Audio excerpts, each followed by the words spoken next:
Good afternoon. My name is Logan Herring, and I am the CEO of Riverside, Kingswood Community Center, and the Warehouse. Welcome to the first installment of our virtual Lunch and Learn series. We usually do this Lunch and Learn in person at Kingswood Community Center with a whole host of stakeholders from around the city, county, and the region. But as we are in the pandemic, we had to switch it up a little bit. Today, we'll be talking about the inequities that persist in low-income neighborhoods, particularly communities of color, how those inequities started in the first place, and how those inequities are magnifying during times like today. One thing we want to offer up are solutions to those inequities, and we'll talk about that last. I have two special guests. One, Dr. Michele Shorter-Pope, Director of Community Engagement at Nemours, and Rita Landgraf, the Director of Partnerships for Healthy Communities from University of Delaware. So first up, we have Rita Landgraf. Sit back, relax, grab a bite to eat, and welcome to the show, Rita. Thank you, Logan. And you are the first guest of our Lunch and Learn. So I gave an introduction of your title at University of Delaware, but I know you're serving in an additional role during this pandemic.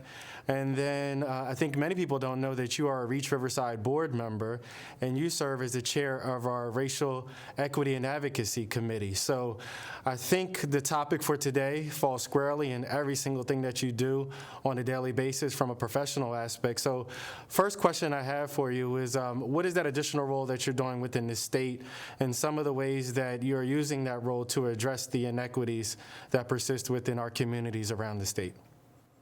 Well, I'm very honored to be deployed back at the Department of Health and Social Services to help at this most critical time of COVID-19.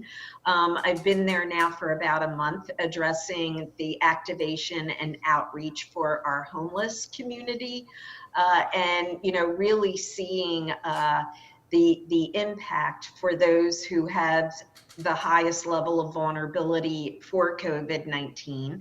But I'm also seeing, not only here in Delaware, but across the nation, how inequities have impacted populations, and largely those populations who have been disenfranchised, inclusive of our Black and Brown communities, as well as the homeless population. So I think, Logan, when I think about our work at Reach Riverside and how we talked about the impact of health inequities along with health disparities, which represents the burden of disease, and those populations, because of these inequities, largely due to structural racism, we really can see this as this pandemic has impacted not only the world, but in particular impacted the United States.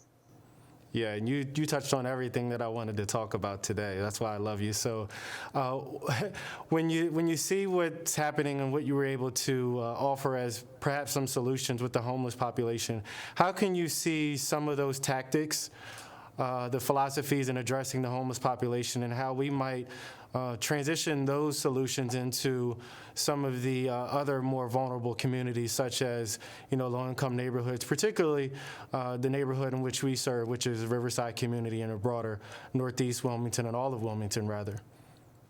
Well, I've learned a lot through the homeless activation, and really focusing on, you have to meet communities where they are. You have to really better understand that level of vulnerability and where that comes from.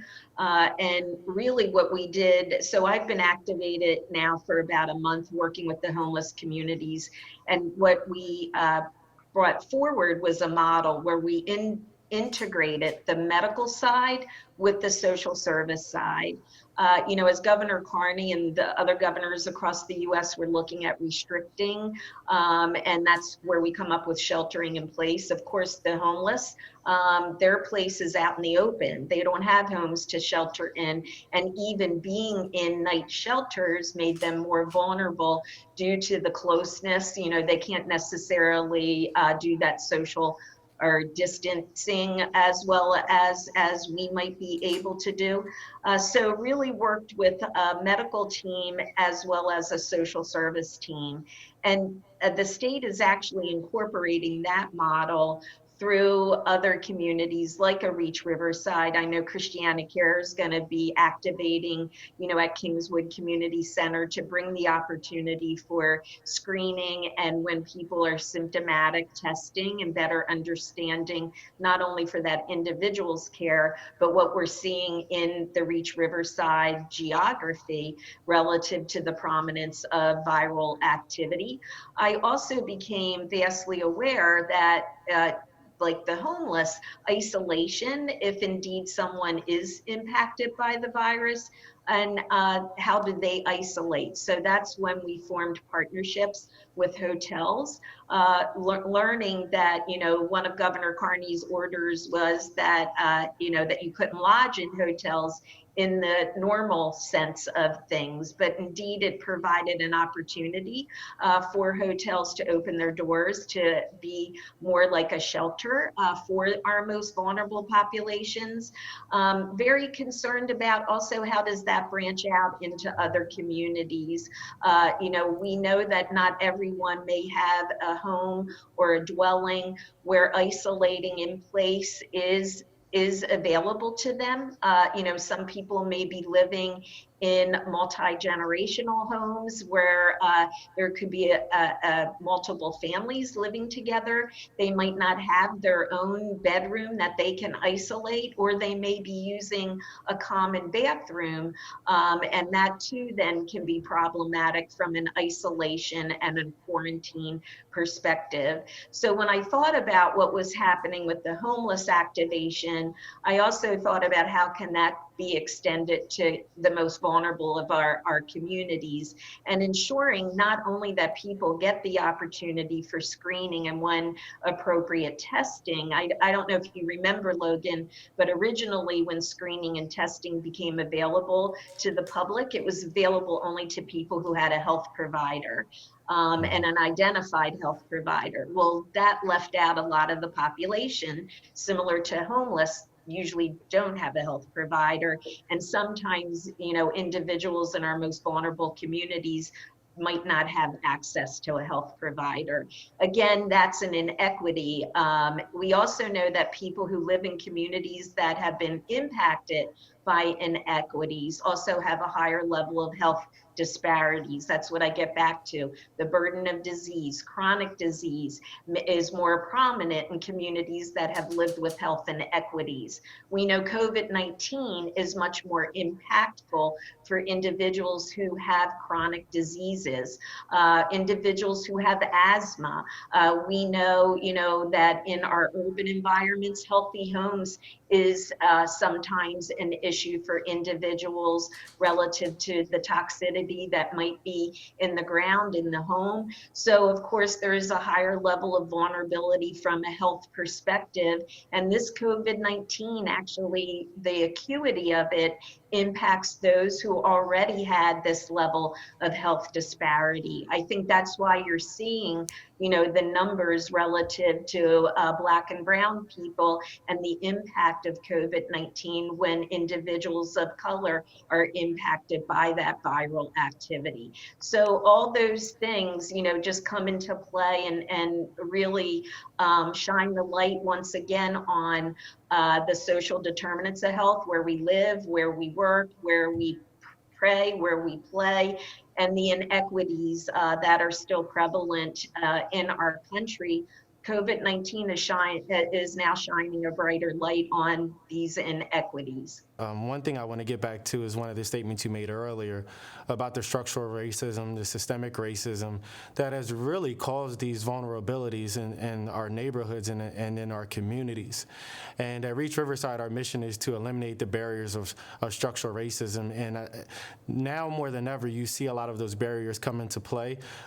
Having to have a primary care doctor to refer you to the screening and testing, which is why we have made screening and testing available at Kingswood Community Center in partnership with Christiana Care. I know you're a part of that partnership as well, to make sure if folks, after they get screened or tested, and they need quarantining, to be able to provide that access to that. I think about, the barrier to primary care. Even if people do have primary care, but they might not have transportation, now you're forcing them to take public transportation. So we're wrapping up We have about 1 minute left in this segment, and I wish we had more time to talk, but if you could just touch a little bit on how these vulnerabilities were created in the first place through, things such as redlining and other practices and policies, because I think people need to understand now that there's more empathy in the world, because now more people are in the same position or similar positions to such as a Riverside community. Talk about, just really quickly in about 15 to 30 seconds, what some of those inequities are, but how they were created in the first place. Well, and Logan, structural racism, I believe, is at the root cause of these health inequities. And, of course, that's been around, from the almost the beginning of time. And some of our policies, I think, how do you eradicate that? You eradicate it actually through policy. You eradicate it through your government resource allocation. And, we at Reach Riverside have been talking about this through the great work that you're doing as a purpose-built community. Those are solutions. Again, I believe, COVID-19 has really put a light on the need for us to address this structural racism through adopting policies that will eradicate, as well as resources, monetary resources, ensuring that everybody has a seat at that table who's impacted the most by these inequities, especially as we go towards the recovery of this COVID-19. Rita, thank you so much for joining us. Thank you for being our first guest on our first installment of our virtual Lunch and Learn. Continue to fight, continue to be the voice for those that might not have as great of a voice as you. We appreciate all the work you do within our communities around the state.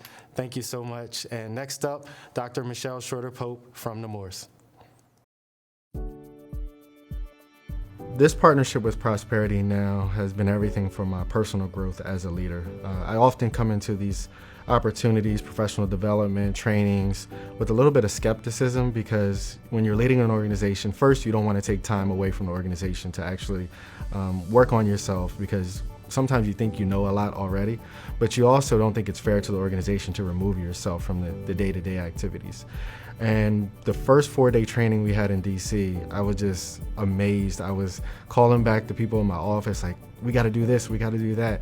And I think I just learned so much, but I also got a thirst for learning after being with Prosperity Now and its group, because I understand there's so much I don't know, and there's so much that I can continue to learn. So I think now I'm a lifelong learner as a leader. And I think in doing that, it refreshes me, it re-energizes me, and then I bring back those skill sets, those learnings to my organization so we can have the best impact possible.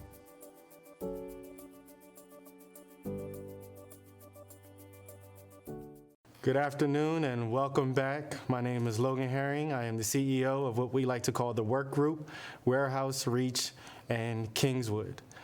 What we do in the Riverside neighborhood really starts 74 years ago with the founding of Kingswood Community Center to be the heartbeat of the community.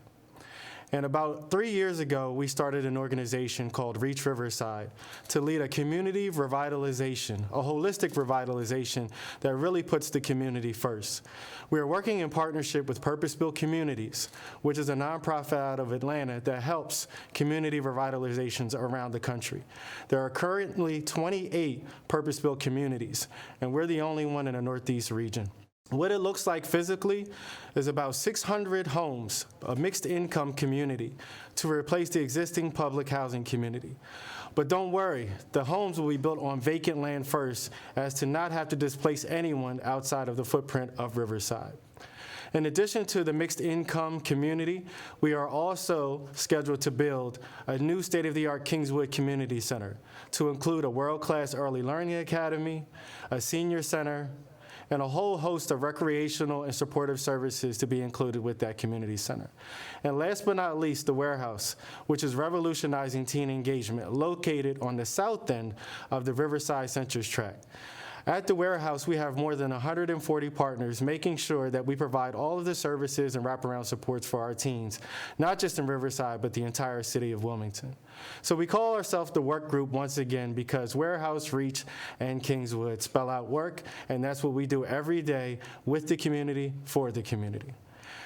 Again, our second most star-studded special guest is Dr. Michele Shorter-Pope of Nemours. Michele, thank you for joining us today. It is a pleasure to have you. It's good to hear from you, Logan. I'm glad you've been safe so far. Yeah, definitely. We have our mask in the studio right now. I just took it off so you'd be able to understand me.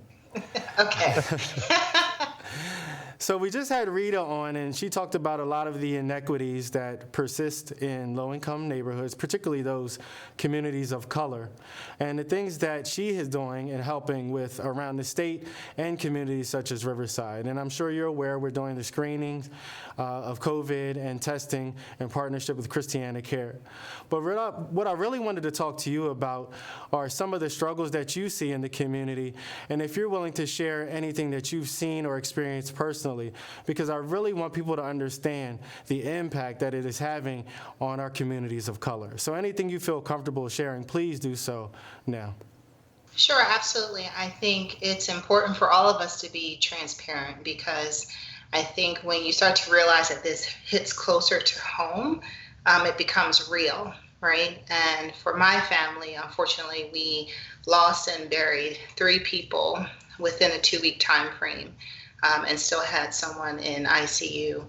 And I think one of the things that you and I have talked about and other leaders in the community have talked about is just the idealism that to practice social distancing or to acknowledge that COVID is real means that we're succumbing to fear and faith. And one of the things that I've been trying to impress upon people, even personally, outside of my profession, is to really talk about the fact that me exercising social distancing is not a lack of faith, because I do trust in Almighty God and that He will bring us out of this. But He also grants us free will and common sense, right? So we have to be cognizant of those things that are required to keep our families safe. And, there are a lot of things that are happening that may make our communities more susceptible to COVID. We don't really know what that is yet. I'm not a clinician, so I can't really provide any additional information, because that's another issue that I think I have seen, which is there are a lot of assumptions that are out there. People in very prominent positions that have a voice in our community that have impressed upon our community some assumptive statements that may lead to some misinformation. But what we do know for a fact is that we are being affected at a disproportionate rate. And until we understand why, we need to do what's best to protect our families, so you aren't burying 3 people within 2 weeks. And that doesn't mean that you're afraid. It means that you're protecting your family and you're being smart about it until we have more information. So, again, the only thing I would share is that we should start to really digest the fact that this isn't about faith or fear. It's really about keeping our families safe until we have more information, because there's just too much unknown out there. And until we have that information, we just have to be smart. Well, Michele, thank you for being willing to share what's going on personally within your family and your loved ones. And I just want to say condolences to you. If there's anything we can do, from our organizations, me personally, you whatever you need, you just let us know. And man, that's a lot. That's a lot to deal with. And can you talk a little bit about? And I hate to keep prying and keep asking you to, but I think if it saves someone else's life, we have to be able to learn from it. So what has that experience been like, not being able to maybe bury your loved ones or say those final words in person? Anything, again, that you're willing or comfortable sharing, and whatever, I appreciate. It's a challenge because you have someone in the hospital that you can't visit. Information is slow because you are trying to not necessarily overwhelm the one person or 2 people in the family who are delivering the information. So you have to kind of wait.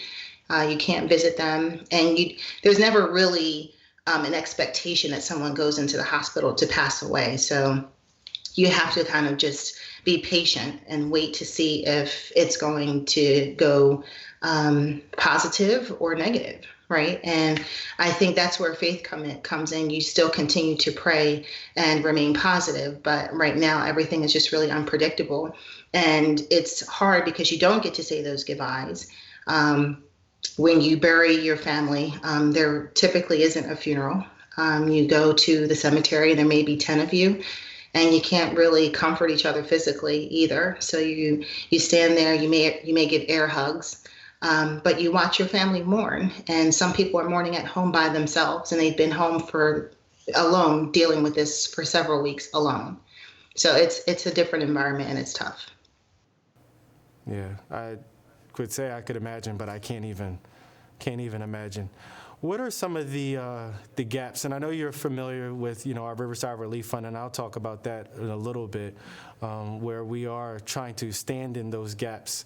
But what are some of the gaps, maybe from the medical profession, or things that we could do better? Some solutions, just practical solutions that maybe we can do better as a community, or in the professional world that you've seen, where we could improve in some of these areas, so others don't have to feel or mourn with the losses that you and your family have had to endure. I would say, personally, some of the gaps that I have seen are really just process oriented. When should you go to the hospital? And I think some things have changed because things change every day now. So for me, a lot of this happened shortly after the COVID outbreak occurred. At the time, early on, it was really inconsistent in regards to who could go to the hospital and who couldn't, when an ambulance would come get you. So I think, or I hope, that a lot of this has changed, and it's gotten easier for people to even get to a hospital to get tested. I see that testing sites are coming up, so that should be helpful, because back when my family was going through this, you could have someone who could have symptoms for up to 7 days before they even got a test. And within 7 days, I mean, just imagine how many people can get infected. So I think as long as we continue to improve those processes, things will get better overall. But those were some of the gaps that I saw immediately. But again, this was early April, late March. Thank you. So I've been watching CNN around the clock and just following all of the interviews and press conferences and recommendations. And I remember it was maybe 3 or 4 weeks ago, I recall someone saying, what success would look like at the end of this, and it'll look like you'll question yourself if we did the right thing. And that means just nothing happens. And we see a lot of nothing happening. You see the numbers are increasing. I think we're still haven't hit our peak in Delaware, but everyone's getting antsy to get out of the house. So what are, some advice that you might give us all, because we might not see the direct impact as you have seen within your family. We might not know anyone that have had it.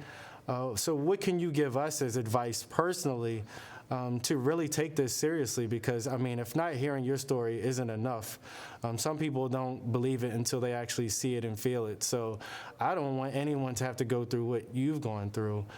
So any advice you could give us along those lines? And I appreciate that. I think my family, thankfully, we're a close family, so we've been able to support each other the best that we can.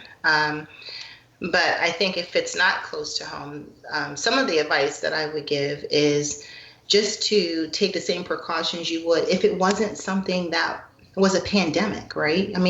All of us don't get in major car accidents, which is a completely different example, but you still take the same precaution, right? You put on your seatbelt because you don't want to get injured if you get in a car accident. And we, over time, have gotten data about car accidents and what can happen. And there's a lot of things that you can, reflect on historically. But in an environment where you don't know anything about the disease, if someone's giving you tools that would be metaphorically like a seatbelt, just do it, right? You don't have to get in a car accident to know that you need to put on your seatbelt. So if you want to make sure that you are protecting your friends, your family, yourself, I would say that, just to practice precautionary measures is always better than trying to react afterwards, because usually by the time that you react, it's too late. If you start developing symptoms because you did not take the appropriate measures, it's too late. So practice ahead of time, because if even not for yourself to be responsible, just think about the fact that you could die in the hospital by yourself, and your family will not be able to say goodbye to you. And that's not something that, you would want to go through or have any of your loved ones go through. And unfortunately, it may not even be your own actions that put you in a position where you're being exposed. So that's why you really have to protect yourself, because I could be going to the grocery store and not taking the correct precautions, or the person next to me could not be taking the correct precautions, and you end up sick. So it is now the time to be more cautious than not cautious at all until we start to see the numbers improve.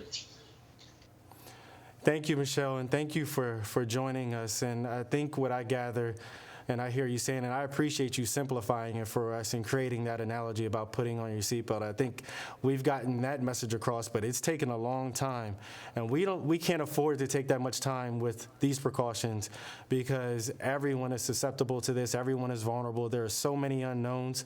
So what I hear from you and what I want to impress upon everyone watching this is put your seatbelt on now. Take the precautions now. Stay in the house.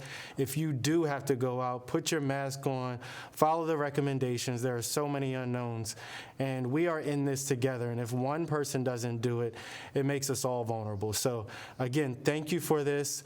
Right now, I'm going to, just segue this conversation because we talked a lot about the issues, but I think you and I began to segue into some of the solutions and some of the preventative measures that we can take. So one solution we've provided within the work group, Warehouse, Reach, and Kingswood, is our Riverside Relief Fund, where we are going to be providing direct cash disbursements to all of the households in the Riverside housing community adjacent to Kingswood.